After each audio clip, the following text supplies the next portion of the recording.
Colorado Trail, and we're actually, Sage and I actually be running the lower section of the Colorado Trail today, because in this section of the Colorado Trail, the Swatch range, the trail actually splits, and there's a higher section of the Colorado Trail, which is also part of the Continental Divide, I believe, for the most part, and the lower section of the Colorado Trail. And if it was a nice day, I would definitely recommend doing the higher section of the Colorado Trail, because it is more scenic. You're above tree line. It's absolutely gorgeous, but since it's a little bit windy and there's definitely a chill there today, Sage and I are going to stick this lower section of the Colorado Trail, which is really nice. And actually in a couple weeks it's going to be beautiful, because you're in the trees more, and there's a lot of aspen trees and they're about to turn yellow, and even now, like, the trees are just starting to hit yellow. So in a couple of weeks this is going to be a really good place to run or hike or even mountain bike on this trail. Alright, ready?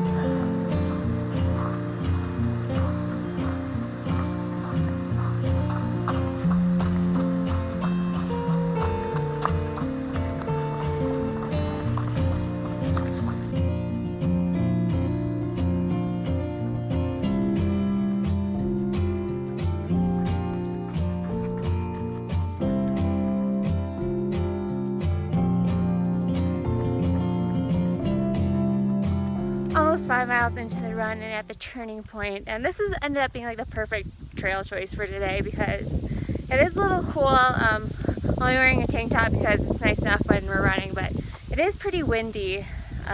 But we're like in the trees and sheltered enough where the wind doesn't really bother Sage or I.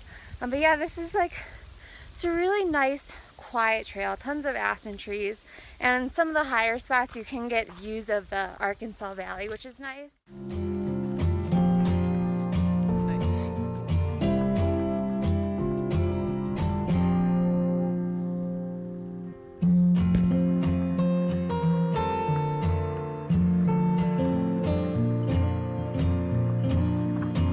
It's a tricky bridge.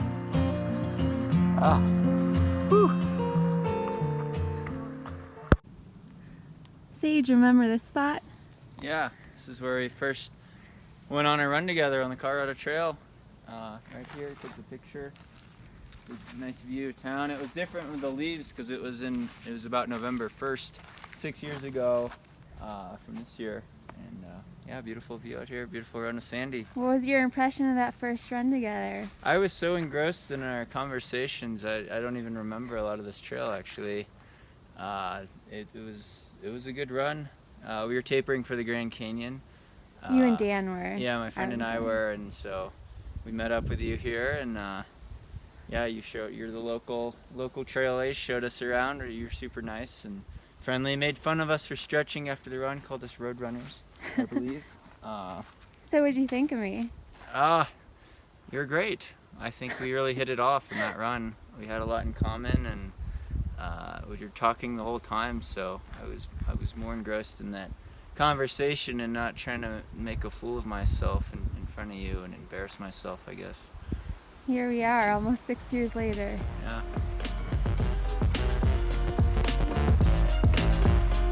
What you doing there?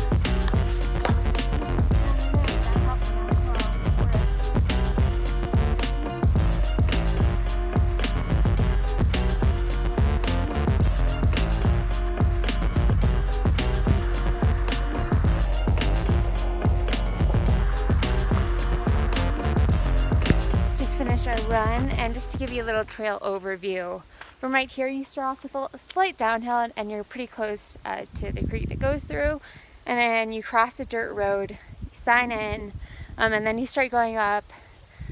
It's fairly rocky uphill section, but that only lasts like a mile and a half, and then what happens is it turns into like this really nice smooth dirt single track, and then it's more like rolling hills. It is mostly uphill, but it's much more runnable than what you start off with, and it's a really great section of trail. And then we turned around, and then it was mostly downhill the way back, so really nice for an easy-ish run if you're used to running in high altitude places.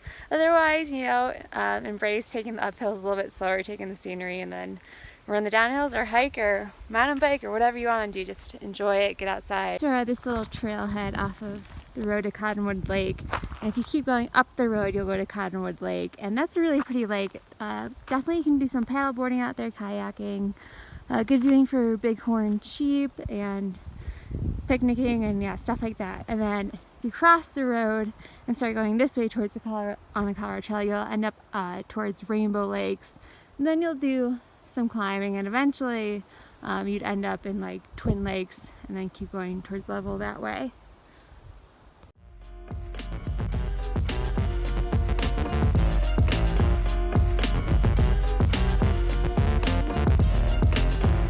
Picnic time next to the Arkansas River.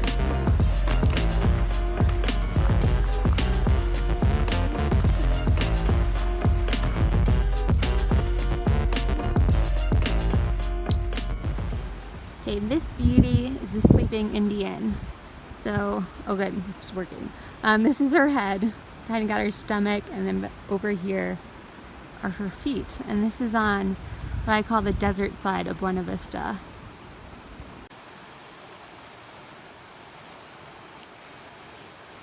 Found a good spot.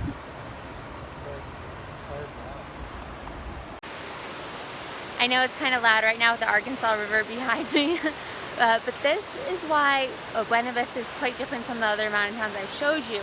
And it's because it's actually more of a summer mountain town because it's the Arkansas River. So you have a lot of rafters, kayakers, even like paddleboarders go down this river. Like people love this river, and it's incredibly busy during the summer. It's late August, so we're getting in towards kind of like the end of rafting season. But it's still pretty. People love to walk around it. Another reason why Buena Vista is more of a summer mountain town is because there's not actually a ski area that close. Like I think the closest one is Monarch, which is probably about a 40 to 50 minute drive from here. And then we're also in what's called the Banana Belt, and it runs through the Banana Belt runs through the Arkansas River Valley, which is what we're in right now. And in short, basically there's just this weather pattern that goes through here all year round that keeps this town fairly warm for being at 8,000 feet. And so like we definitely get snow, but as you can tell, there's a desert side which is behind me, and those trails actually stay pretty clear year round. Like I've lived here through the winter before. Sorry, as I was saying, I lived here through the winter before, and the trails behind me, which contain like Midland Trail is pretty big, and or Sleeping Indian is behind me. You can go to the top of that. Those actually stay pretty clear in the winter. They definitely get a little bit of snow, but a lot of time there's not snow, and even when there's snow, it's not that much, and so they're pretty runnable year round. And there's also a lot of mountain bikers on these trails.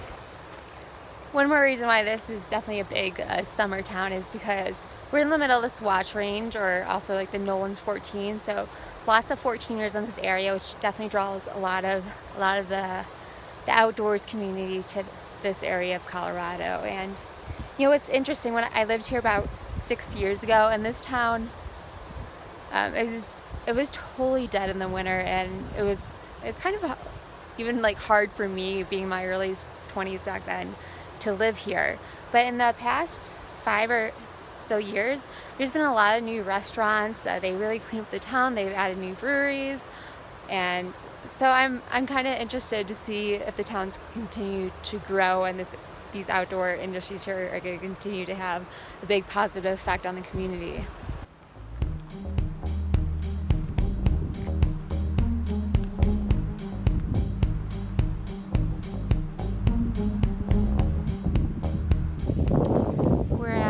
Buena Vista's little community center, and actually just behind it, you can't see right now, is a skate park, and then across the other side is a little pump track for kids, mountain bike riding, or adults. This little community center shower, restroom, public restrooms is at the end of Main Street.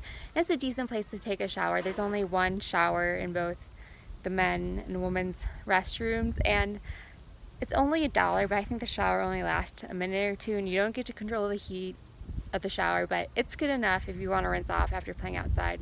There's one other place in town that I know of to take a shower, and that is at the laundromat, and those I believe they're $5, but you can take a long hot shower and you get this much more private and nice stall yourself. But if you're looking to save a couple bucks so you can go spend it on coffee later, then this is totally good enough, I think, anyway.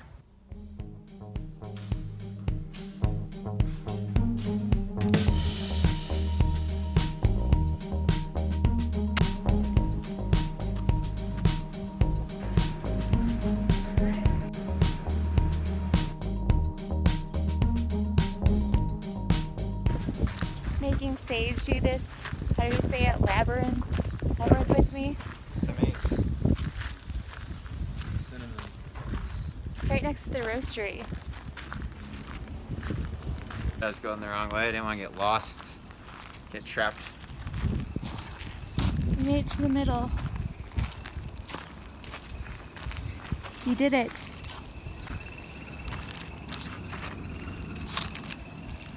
Okay, Sage and I, we just got done working at the Buena Vista Roastery, and I love this place. I remember when I used to live here, run down the street in the morning, get to the trails, and you could just smell the coffee, even like a half-mile away. It was so good, and always my favorite place to work when I come to Buena Vista.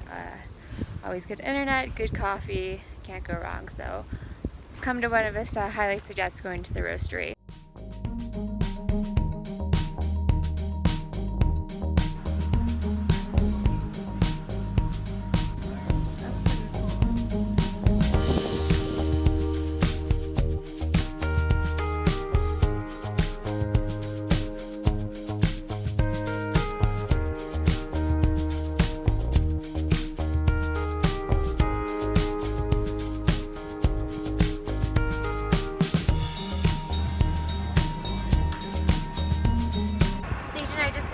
Done having a drink at the Simple Eatery over here, which is also part of the Trailhead, which is a camping store.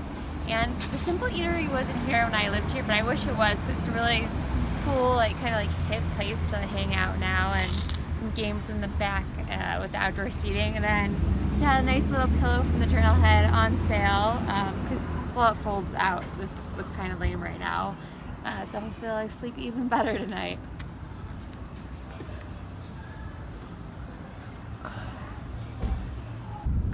So we are driving into South Main, which is at the end of town in Buena Vista. Like basically you just go down Main Street and then turn right. But it looks a lot different than the rest of town because this is all new development, and so you kind of have some higher end stores, but then there's also like a nice park down here, and sometimes they'll have like outdoor concerts in the summer, which is nice. And then they'll also have like rafting stuff down here too. But then we're also about to turn right next to Eddie Line, which is a restaurant and also a brewery. And I can tell you from having met the family that started Eddie Line that they're like the nicest family ever. Like the kids are super cute. And so if you're here, come support Eddie Line Brewing. Really good beer too. So getting the whole package, supporting good family, good beer. And yeah, this is South Main. It's pretty small, but everything's brand new.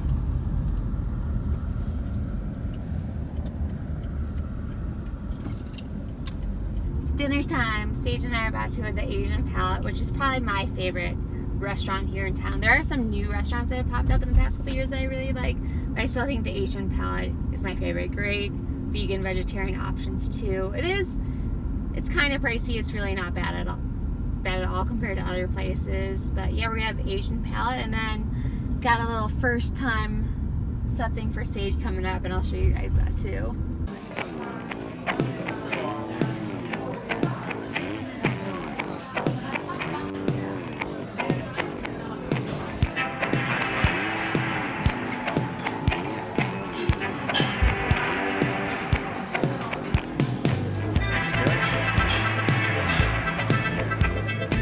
We're going to the drive-in movie theater. We're going to see Christopher Robin, and it is Sage's first time ever going to a drive-in, which hard for me to believe because it's something I loved doing as a kid. But now that I think of it, there's not many drive-ins left in the U.S., which is unfortunate.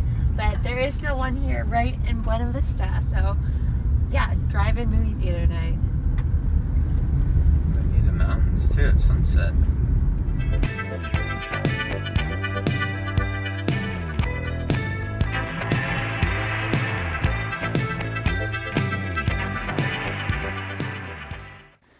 see what we have here. Ooh. And we got a couple different bones. Okay, so if you're on this desert side of Buena Vista, don't be surprised if you see some animal bones laying around. This is mountain lion territory, but if you're seeing a bone, it could have been there for a long time already, and it's not a reason to be alarmed right away. And I'm not telling you this to be scared. I'm telling you this so you have the information to make the best decisions possible. And so that could mean, just being aware of your surroundings, not wearing headphones, just knowing you need to be respectful of the animals around you, because, and I should mention that, I've ran here throughout an entire winter when I would see no one for hours on a trail run. And I also camped a little bit up the road from here at Turtle Rock for a month, all in September when it wasn't very crowded either. And I never had a problem with mountain lions or bears or anything like that. But that's because I was always alert, and I knew mountain lions around. Every now and then I get the instinct, hey, Sandy, you should pick up a rock right now just in case. But I was always just really aware of my surroundings, and so even though I'm in mountain lion territory, as long as I'm making intelligent decisions, I don't see a reason to be scared. And so just prepare yourself if you're camping out here. It is a great area to camper.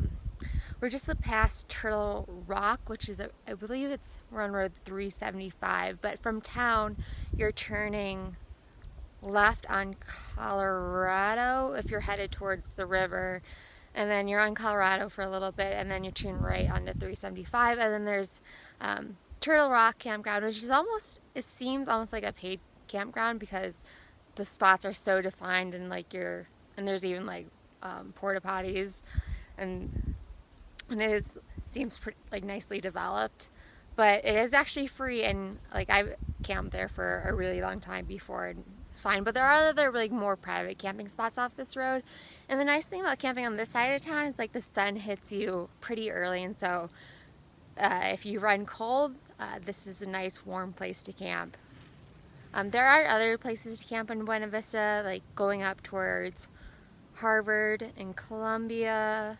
There's some more free camping. And I know there's other roads with free camping. There are some more official paid campgrounds going out towards Mount Princeton Hot Springs. And yeah, if you look up campgrounds, you'll for sure find the paid ones as well. But yeah, those are more the mountain side of town.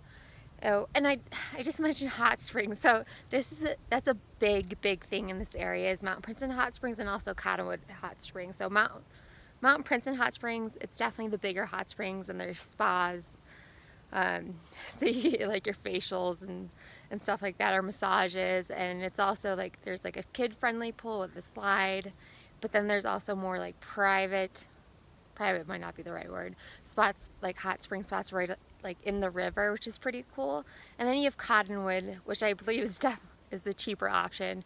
And when I was here, some people refer to it more as the hippie hot springs. When I drive past it, I don't really see that. It's just a smaller hot springs that's not more of a resort type. So you can look into both those options. You hear that is a big thing. And then I did call this more of a summer mountain town, and that's because the summer is its busy season, but there are winter activities to do here.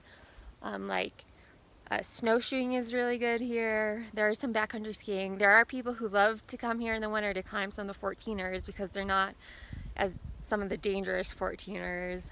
There's snowmobiling. Yeah, I think it's the backcountry skiing, stuff like that.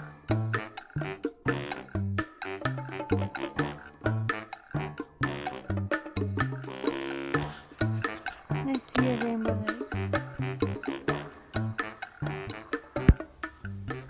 So from the Avalanche Trailhead going up Yale, this is the split you have to watch out for to make the turn to start going up Yale. So it's Colorado Trail, somebody put a log right there, and there's this huge arrow to point you up Mount Yale. And I was curious what this would be like, because on my map, this trail up Yale is not marked. And so I think people just started going up this year because the Denny Creek Trailhead is currently closed. This is very thoughtful of somebody. I should put Yale down. So currently, all of Cottonwood Pass is being redone and it's under construction. And so the road closes right at the avalanche trailhead. But unfortunately, the trailhead that you normally go up Yale is Denny Creek, and that's closed off right now. And that's a standard route up Yale, and I really like that route. I've been up Yale a couple times from that route, and it's also you can also go up to Browns Pass and to one of the lakes, and I really suggest both those routes too.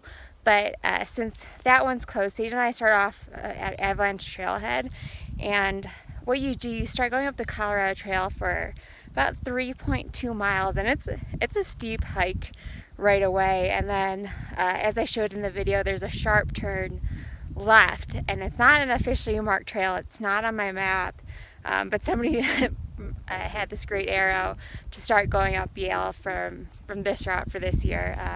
So it's definitely a lot longer to go up. Well, it's not a lot longer. It's actually like 2 miles longer. I believe from Denny Creek it's 8.5 miles, and about 4,000 feet from Avalanche Trailhead it's 10.5 miles and about 5,000 feet. So it's not that much farther in distance, but time-wise, that 1,000 feet is a lot. 1,000 feet per mile almost. So yeah, it's a steep hike all the way, but it's a cool route. This part is absolutely stunning. Definitely not complaining here at all. So you can watch Sage's video for the full review of this route and see what he thinks of the rest of this route. I'm assuming it's gonna get pretty rocky since it's not really more of a defined trail. Not a bad view. Forgot to mention this. I need to show some self-restraint, unfortunately, as hard as it is. I have a race in a week, and 5,000 feet in 10 miles, that's pushing my luck a little bit. So I already climbed a significant amount, kind of worried about stressing my legs too much on the downhill. So go back to the Avalanche Trailhead, wait for Sage. Well, I might run around Rainbow Lake because that's a flatter section of the Colorado Trail, but I'll enjoy this view for a few seconds before I turn around.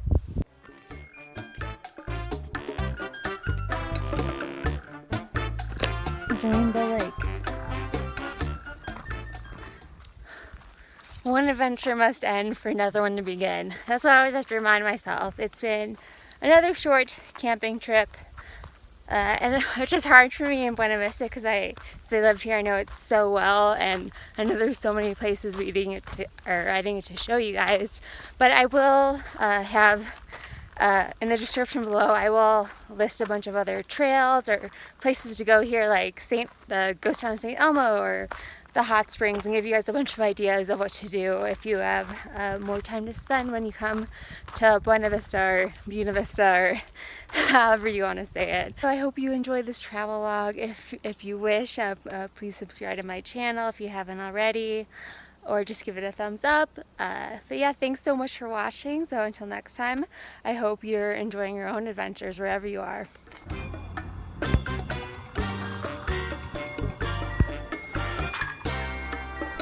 Hey.